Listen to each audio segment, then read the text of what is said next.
You need to create a base. You could do this with a donut sock. I just went ahead and created poof like this.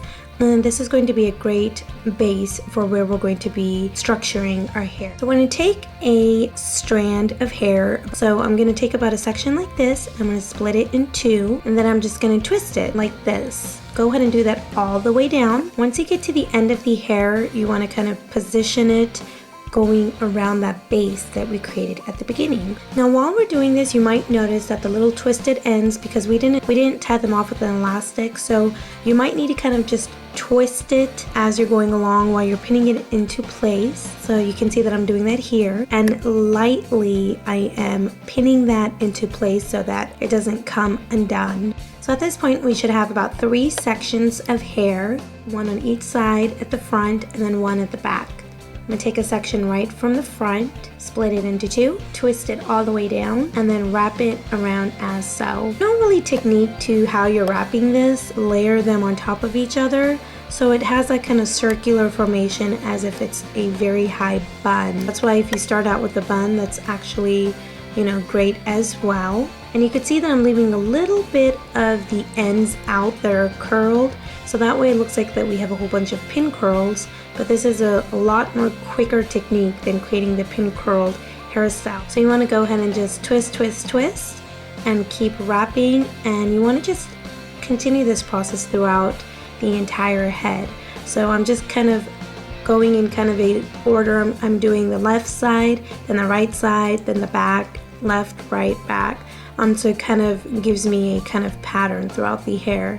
You could do whatever you like. I'm just taking random sections throughout. Here's the last section at the back of the head, and I'm just going to bring that over to the front and pin it into place. And you can see that I'm starting to form this really high structured bun, and you can see it looks very curly. So if I spent a lot of time because we have those twisted ends. It's taking the back sections here, and I'm actually doing something a little bit different for these last 2 strands, overlapping them in the back. You can see here, and taking it and combing it to make sure that it's nice and kind of frizz free, and then the ends I'm just twisting and putting into place. Do the same thing on the other side, just twisting the ends and placing them as so. And you can see the back isn't exactly a perfect bun, and the reason is that I started out with a poof. So if you're looking for a perfect circular kind of updo to make it resemble more so of a bun, then you want to start out with a bun. And go ahead and keep on watching for hairstyle number 2. This is perfect if you have a hair length that I do, which is a medium length hair. So keep on watching to see how I create this glamorous updo, perfect for prom, wedding, or any evening event. So this is how my hair looks when I just washed it. It's nice and washed, no product in it, not styled whatsoever. So I'm gonna begin by sectioning off the front of my hair. If you don't have a fringe or you don't want a specific design at the front of your hair, you can just completely skip this step, but I am gonna have like a little side swept waterfall braid. The rest of my hair, I'm gonna take the brush because it really does get that hair nice and slicked. I'm not gonna really try to comb out any of those waves because I do want that texture in my hair, and add a little bit of product the top of the head to really get this kind of wet slick look. And I did add 2 hair ties to really have it pulled back tight and to create that little extra layer of volume or height. So begin by sectioning your hair off into little kind of 1 to 2 inch pieces, and I'm taking that teasing comb and just lightly teasing my hair until I get all the sections of hair,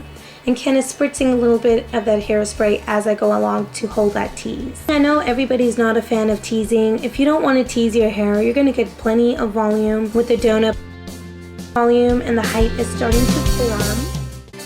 And then what I'm going to do is just kind of spritz it when I'm done, and then I'm taking the boar bristle brush and taking bigger sections of hair and just kind of working it through and teasing it all the way around just for a kind of final tease and extra added height.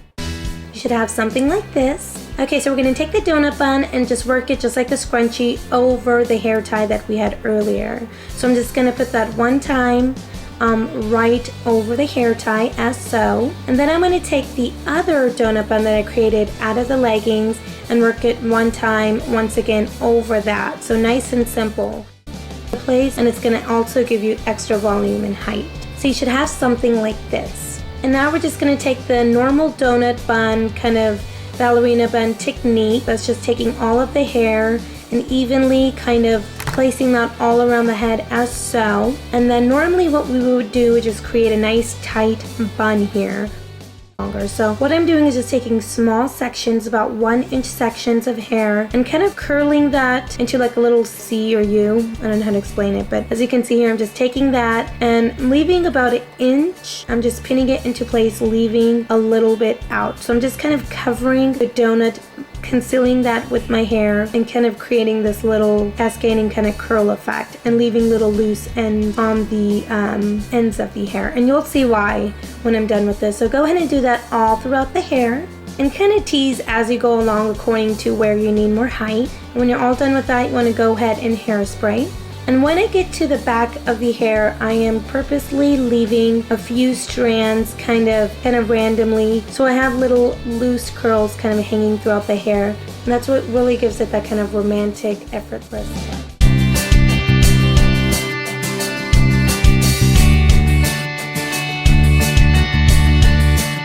And then I'm just kind of working my fingers through it, kind of creating a little volume and a little messy look, as so. And then just go ahead and hairspray that one more time. Alright, so you should have something like this. We're going to go ahead and unclip that little clip that was in the front of the hair.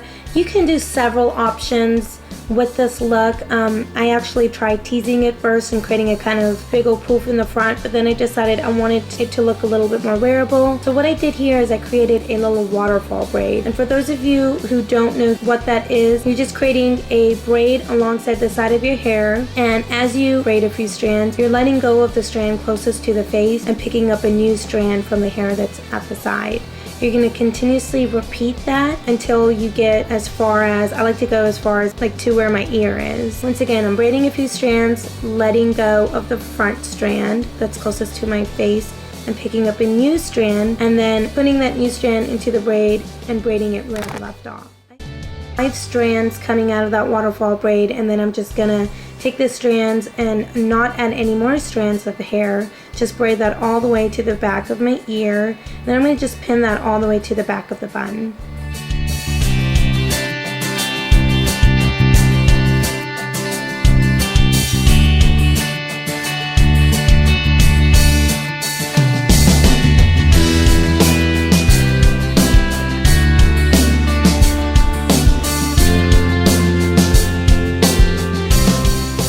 You should have something like this. And what I did for the final touches of the hair, of course, is on the opposite end I did have a few strands hanging out. I just pinned that into place. All the loose hairs around the bun, I just took a flat iron and kind of curled them. And then the waterfall braid with the little strands sticking out, the 5-6 strands that you see here, I just took a flat iron and straightened those so it looks a little more polished. Then I finished it off with hairspray. I added these little adhesive things that are made for hair, just kind of place those all over for a little added shimmer and a little added glam. So I really hope you did like this tutorial, and